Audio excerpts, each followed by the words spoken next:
Dear students, welcome back to our class. যে যেখান থেকে ক্লাসে অংশগ্রহণ করেছো সবাইকে স্বাগতম। আশা করি তোমরা সবাই ভালো আছো। আজকে আমরা পড়ব নবম দশম শ্রেণীর সাধারণ গণিত বইয়ের 4.1 অধ্যায়। এই অধ্যায়ের শিরোনাম হচ্ছে সূচক। এখানে সূচক নিয়ে আলোচনা করা হয়েছে। সূচকের যে প্রাথমিক আলোচনা সেটা আমরা এর আগের ক্লাসে করেছি। আজকে আমরা মূল নিয়ে আলোচনা করব, অর্থাৎ মূল জিনিসটি কি। তো এটা বোঝার আগে আমাদেরকে সূচক সম্পর্কে যদি একটু রিমাইন্ডার দেই। দেখো, সূচক জিনিসটি কি। আমরা সূচক পড়েছিলাম যে একটা নির্দিষ্ট সংখ্যার কতটি নিজের সাথে গুণ হবে, একটি নির্দিষ্ট সংখ্যার কতটি নিজের সাথে গুণ হবে, অর্থাৎ এ নিজের সাথে যদি 3 বার গুণ হয় তাহলে এ এর সূচক হচ্ছে 3, এবং এটাকে আমরা পড়বো 3 to the power A to the পাওয়ার 3 বলবো আমরা। এটা এ এর পাওয়ার হচ্ছে কি 3, তখন এটাকে আমরা বলবো এ টু দি পাওয়ার 3। একইভাবে 3 যদি 2 বার গুণ হয় তাহলে 3 3 9, এটাকে আমরা বলবো যে 3-র উপর 2 পাওয়ার, অর্থাৎ 3 দুইটাতে নিজের সাথে এই দুইটাতে নিজের সাথে গুণ হয়েছে, এটা হচ্ছে কত 3-এর উপর পাওয়ার। তাহলে মূল জিনিসটা হচ্ছে তো এটা হচ্ছে সূচক। তো এরপর আমরা মূল জিনিসটা হচ্ছে জাস্ট সূচকের কি বিপরীত। সূচকের কি বিপরীত জিনিসটা কেমন? আমরা যোগের বিপরীত কি বিয়োগ বলছি, গুণের বিপরীত ভাগ বলছি, তাই না? কিভাবে যোগের বিপরীত বিয়োগ আমরা বলছি যে মনে করো যে 8-এর সাথে 3 যোগ করলে 10 হয়। আর বিয়োগ জিনিসটা কি? 10-এর সাথে কত বিয়োগ করলে 3 হয়। এই যে 8-এর সাথে তাহলে রিভার্স জিনিসটা, তাহলে 10 মাইনাস 8 সমান কি 3। 10 মাইনাস 3 ইজ ইকুয়াল টু 8। তার মানে 8-এর সাথে যখন আমরা 3 যোগ করতেছি তখন 10 পাচ্ছি। তাহলে 8 থেকে 10 পাওয়ার জন্য 3 যোগ করতে হচ্ছে। তাহলে 10 থেকে যদি আমরা 8 পেতে চাই তাহলে 3 কি করতে হবে? এবার বিয়োগ করে দিতে হবে। এই যে ঠিক আছে। তাহলে বিয়োগ জিনিসটা কি উল্টো, অর্থাৎ 8 থেকে যদি আমরা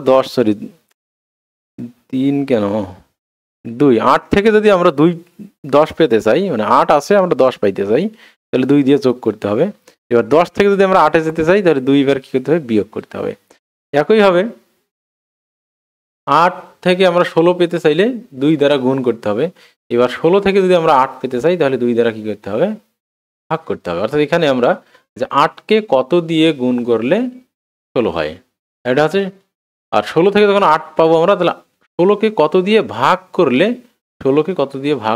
8 পাওয়া যায়। তাহলে এই সংখ্যা দুইটা কি সেম, অর্থাৎ বিপরীত। অর্থাৎ যোগের বিপরীত বিয়োগ, গুণের বিপরীত হচ্ছে ভাগ। অর্থাৎ একটা জিনিস থেকে যখন আমরা একটা মানে 8 থেকে একটা প্রক্রিয়ার মাধ্যমে আমরা 10 পাচ্ছি, ঠিক আছে?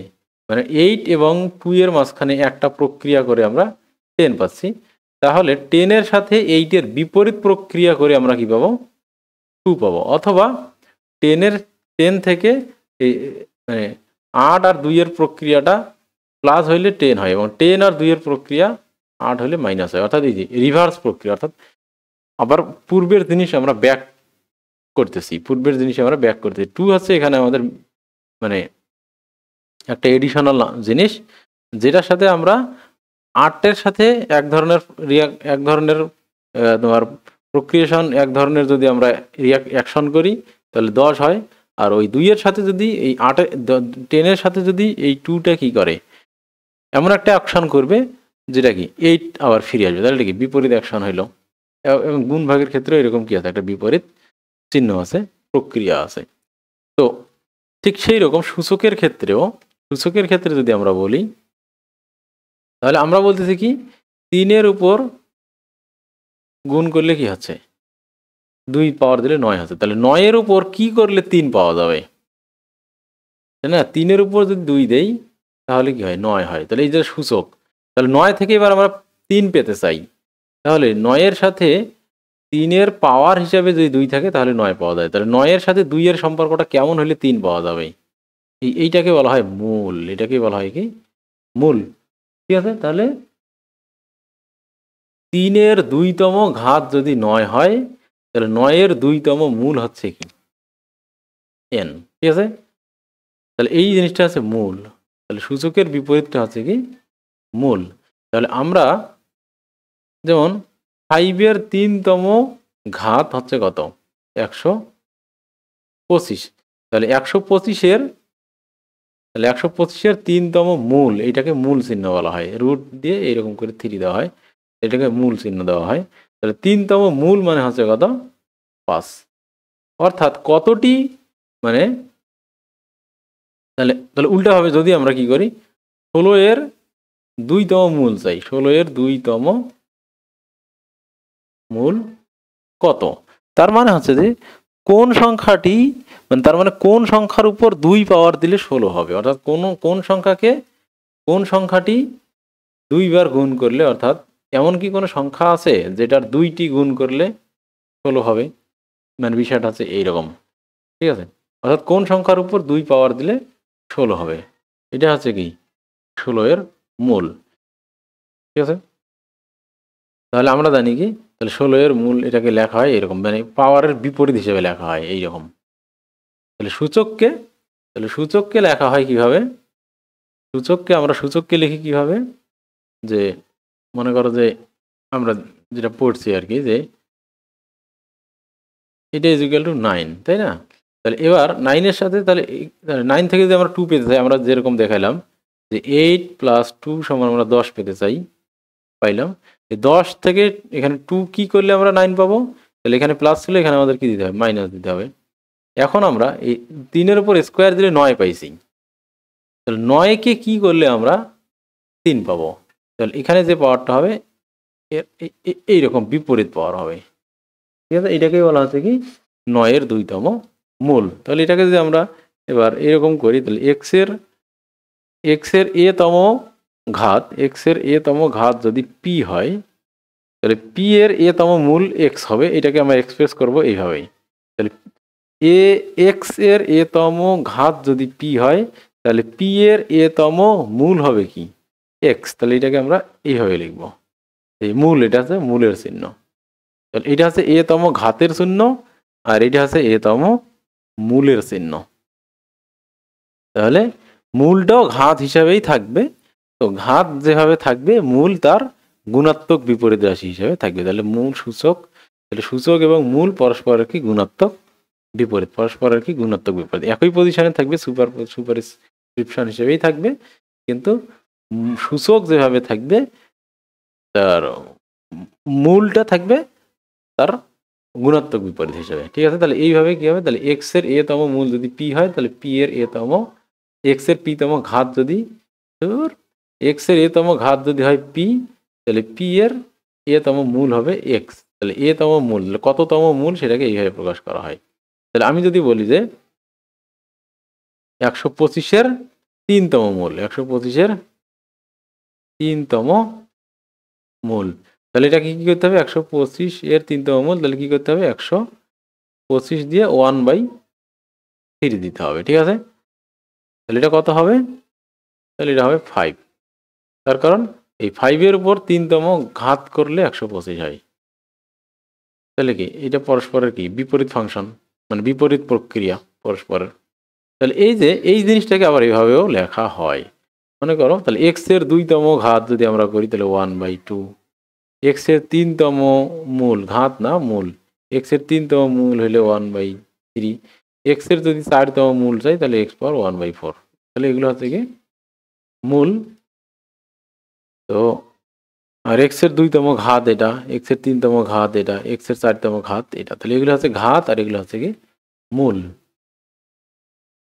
তো এইটাকে আবার ভিন্নভাবে লেখা হয়, এগুলাকে আরেকভাবে লেখা হয়। তাহলে এইরকম করে এটাকে বলা হয় রুট চিহ্ন, বর্গমূল চিহ্ন। তাহলে 2-এর ক্ষেত্রে তাহলে এখানে হবে 2, মানে এইরকম করে না লিখে এইভাবেও লেখা হয়, 1/3 না লিখে এইরকম তোমার একটা তীর, এইরকম একটা টিক চিহ্ন বা একটা এরকম টিক চিহ্নের মতো করে দিয়ে আবার বার, এটাকে আমরা সবাই রুট চিহ্নই বলি। তাহলে এরকম রুট চিহ্ন দিয়ে কততম মূল সেটা এখানে দিতে হবে। ঠিক আছে, কিন্তু মজার বিষয় আছে এই 2-এর ক্ষেত্রে এটা দেওয়া লাগে না, যদি কিছুই না থাকে তাহলে বুঝতে হবে এটা 2তম মূল, আর বাকি সংখ্যাগুলোর ক্ষেত্রে দিতে হয়, নইলে বোঝা যাবে না। কিছুই যদি না থাকে তাহলে বুঝতে হবে এটা 2তম মূল, তার মানে এই জিনিসের অর্থ হচ্ছে এক্স এর কি 2তম মূল, আর এটা মানে হচ্ছে কি এক্স এর 3তম মূল, এটা মানে হচ্ছে এক্স এর 4তম মূল, এইরকম। ঠিক আছে, তো মূলের বিষয়টা আমরা বুঝলাম। ওকে, তাহলে তো আমি যদি বলি যে 16 এর 4তম মূল কত, 16 এর 4তম মূল কত, তাহলে আমরা লিখবো কি 4 4তম রুট অফ 16, মানে এই দুইটা একই জিনিস। তো এটা আমরা জানি, মানে তার মানে কি এই 2, এটা 4তম মূল দিলে 2 হবে। ঠিক আছে, তখন 4-এর উপর যদি 2-এর উপর যদি 4টা পাওয়ার দেই, 4টা 2 যদি আমরা পরস্পরের সাথে কি করি গুণ করি, অর্থাৎ 16 এর 4তম মূল মানে কোন সংখ্যাটি 4টা গুণ করলে 16 হবে। তাহলে 16 এর 4তম মূল কথার অর্থ হচ্ছে কোন সংখ্যাটি 4টা গুণ করলে 16 হবে। ঠিক আছে, তাহলে 2 4টা গুণ করলে 16 হবে, তাহলে 16 এর 4তম মূল হচ্ছে এটা। এবার যদি বলি 16 এর 2তম মূল কত, এখানে 2 দেওয়া লাগে না, 16 এর 2তম মূল অর্থাৎ কোন সংখ্যাটা 2টি গুণ করলে 16 হয়, 4 যদি 2টা গুণ করি তাহলে 16 হয়, তাহলে 16 এর 2তম মূল হচ্ছে কত 4। তাহলে আমরা দেখলাম 16 এর 2তম মূল হচ্ছে কি 4, আর 16 এর 4তম মূল হচ্ছে 2। ওকে, তাহলে আমরা এখানে কি দেখলাম, মূল এবং সূচক দুইটাই মূলত, মূলও এক ধরনের সূচক, সূচকও এক ধরনের কি, দুইটি সূচক হিসেবে ব্যবহার করা যাবে। মূল যখন হবে তাহলে মূল হচ্ছে কি আর সূচক হচ্ছে কি, সূচক হচ্ছে কোনো সংখ্যার কি, কোনো একটা নর্মাল সংখ্যার কি, যে কোনো একটা সংখ্যার মানে ইন্টিজার সংখ্যক, এটা হচ্ছে কি ইন্টিজার, সেটা এ বি সি এরকম। আর মূল হচ্ছে কি ইন্টিজারের বিপরীত সংখ্যা পাওয়ার হিসেবে থাকে। ঠিক আছে, এইভাবে লেখা হয়। তো দুইটাই পাওয়ার, এখন আমরা এটাও পাওয়ার দুইটিকেই পাওয়ার হিসেবে লেখা যাচ্ছে।